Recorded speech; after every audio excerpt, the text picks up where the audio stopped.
Froggy, you know why I'm here. There's a new frog in town, and are you really expecting me to believe that you're not behind it? Whoa. We slept together one time. Now everybody thinks that we're together. Okay, it was 5 times, but I was really quick. Oh, no!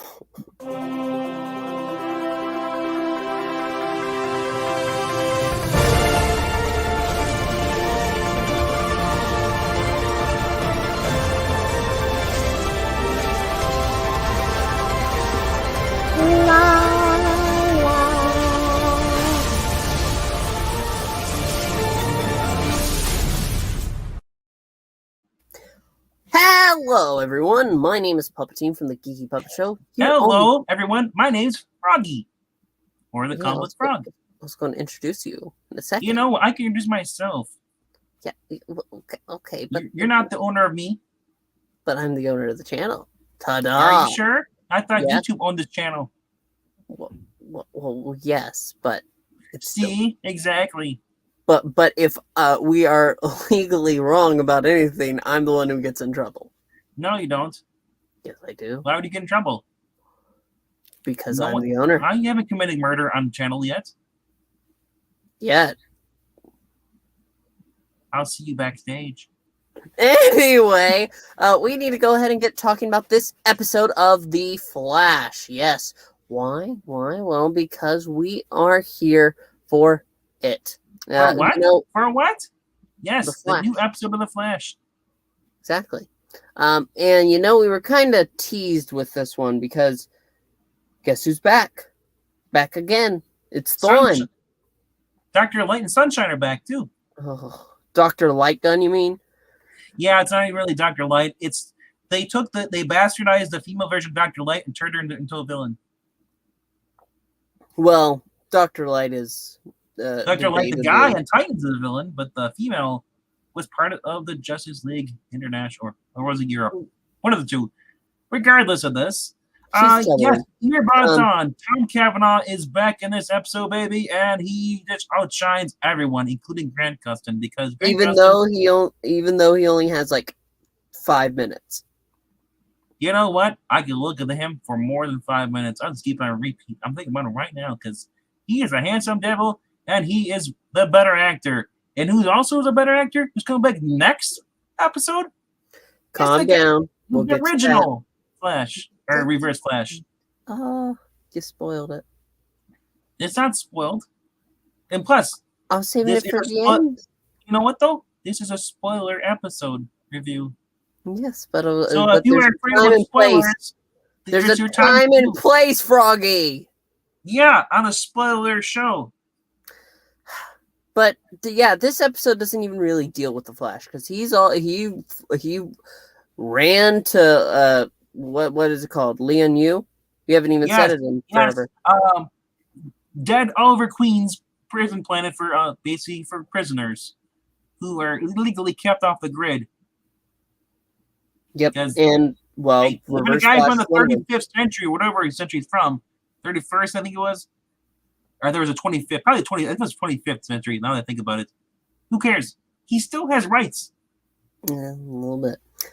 Well, here he has no speed, and he's locked in there. There's a new speedster in town, though, and so the Flash runs all the way there to ask him about. There's a new kid in town. Yeah, to see if he knows anything about it. The answer is no.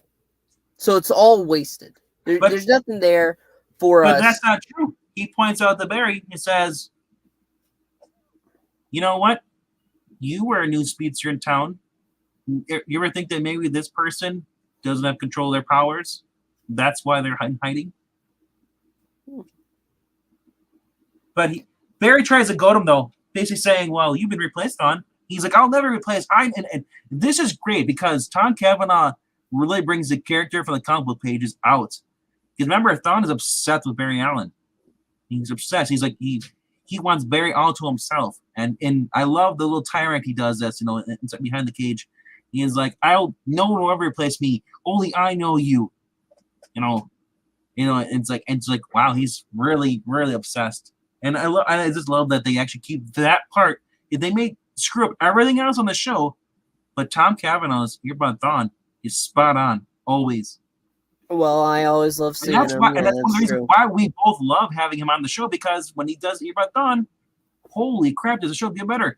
Even the annoying little Wells characters, H.R. Wells and stuff, are better than pretty much most of the cast. Yeah. Well, unfortunately, we don't get to see him a lot. Why? Because most of this episode is tied down in a horrible little plot, focusing on Allegra as the temporary editor-in-chief of the Central City Citizen. And she has insubordination all around as she's trying to get this interview with someone that was involved with a little group by the name that I can't even remember. It's Can you, Froggy? Uranus? Yeah, them. Which, of course, had Sunshine, Dr. Light, and... Because those two are the new leaders of the group. Because Allegra used to run with them along with her cousin, Ultraviolet. Yep. And you know, that fact that it's her cousin is brought up to try to undermine Allegra. Yes, and by one of the... She has 3 employees that work at the Central Citizen who basically... 2 of them are level-headed. It's the one with the ponytail. I forget what her name is, because that's how much I care less about her. Because she is just a total B. And she's been insubordinate since day one they met her. She should have been fired from the Central Citizen a long time ago. Yep. And not only that, she committed a federal crime. She broke... she went through Allegra's sealed juvenile records. They're sealed. Usually you cannot get those open unless you get a court order. Yeah, if there's... Because they're sealed for a reason. Well, she can't be used against you. Well, anyway, she got that from a source. She got that from a source. So yeah, she didn't break it. Somebody else broke it and reported it. It's still illegal information. That the fact that she used it, she's not allowed. And it just shows how bad of a person is to use that to try and blackmail her. You know. Yeah, to talking their key witness that they have here into dying. Yeah, because they're trapped. They're trapped inside the Central Citizen offices building. Luckily, because they're getting ready. They were getting ready to go live, and they were using a Chester there. They're going to use his anonymous software recognition face. You know, basically hide Lydia, who basically was going to go on the record and expose them, bring this group of women, violent women, to the light. Because they've been killing people over in a Keystone, Key City. Is it Keystone City? Keystone, I think it's. I always get confused because it's Keystone Light and beer and stuff, but I think it's Keystone because Central City is what they're in. Anyway, so they're getting ready to do this, and when those two attacked, well, they went into his room, the main office room, and because Chester had basically put hold on a second. I got someone dying behind me. You can continue. Because Chester was setting up the equipment, and suddenly it seems that, well, because they're attacking, their whole base of operation gets cut off. You definitely cannot access your juvenile record unless court order. You have to prove without a doubt why you need those records, otherwise the access is denied. Yes, but I'm not even really thinking about that. I'm thinking about how bad this all is. I mean, throughout this episode, we get to see simply as she's being undermined until suddenly she has to expose that she has powers to her team, to her employees. Like I said before, they're inside of the Mitchell, and Chester put a force field up around this to keep anybody from getting in. But it's temporary because their phone signal is being jammed, and Barry cannot reach them. It's up to Allegra is basically forced into basically revealing that she's the superhero. I think actually took her Ultraviolet is her name, isn't it? No. What's her superhero name? She doesn't have one. Oh, she doesn't have one. Okay. No. Well, that's even more. She's known as the Light Meta. That's it. Oh, great. Anyway, so she uses her powers. She ends up getting the former plan while she confronts the two badly written dialogue women for these women. Dr. Light Gun, you said, and clearly Sunshine is the worst name for this person. No, but whatever. And she takes on them.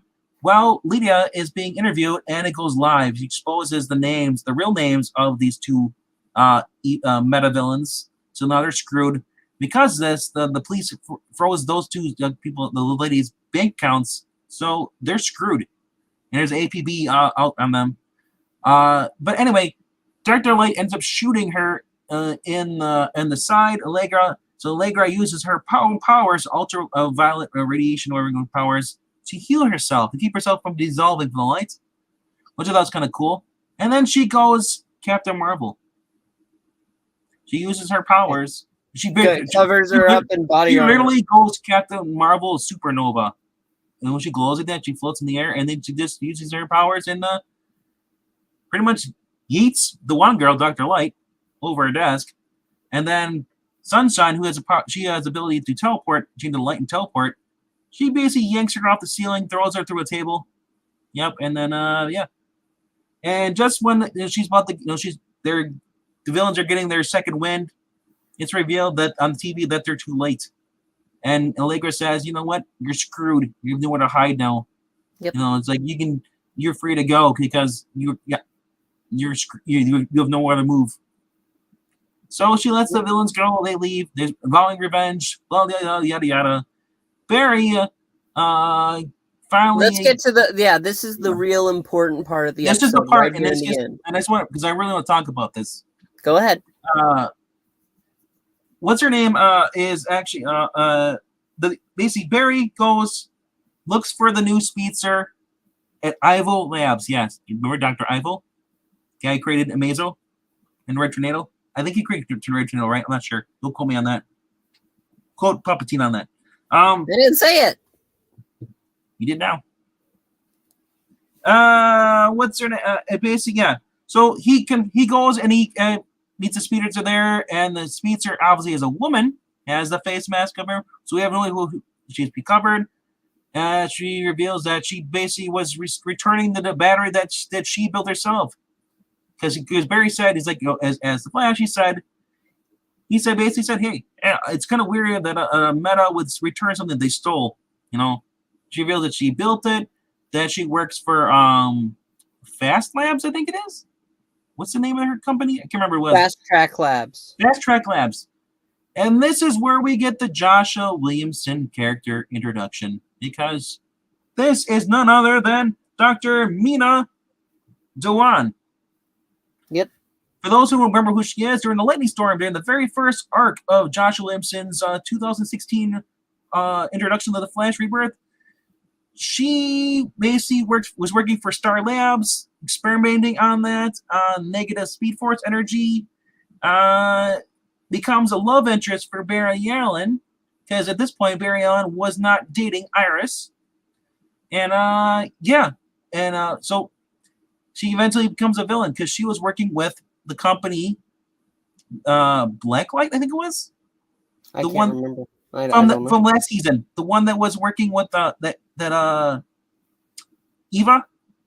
Oh, that's McCulloch Tech.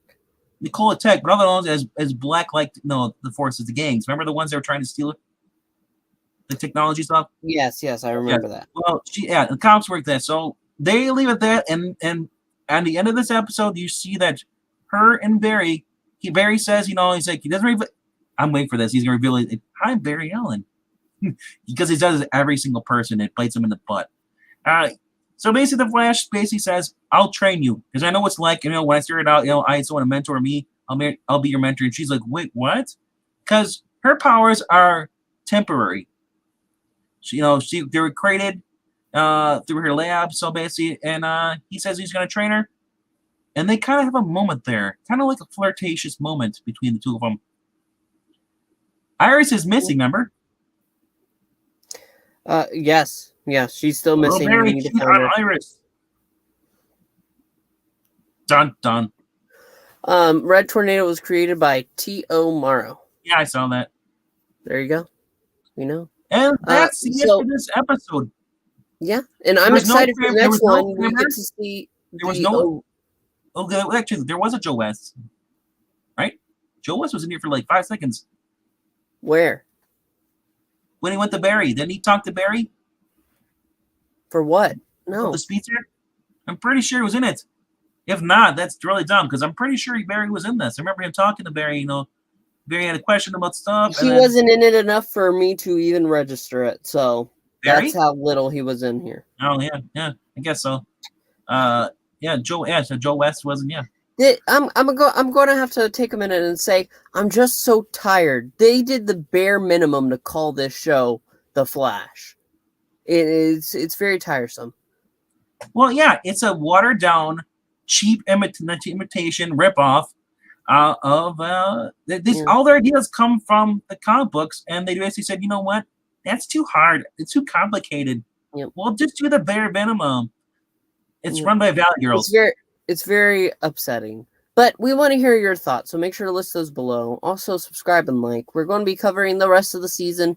Shouldn't be much left, thankfully. But next episode does look like it could be better, so let's hold out some hope. But until then, thank you so much for watching, and we'll see you next time. Say bye! Stay straight!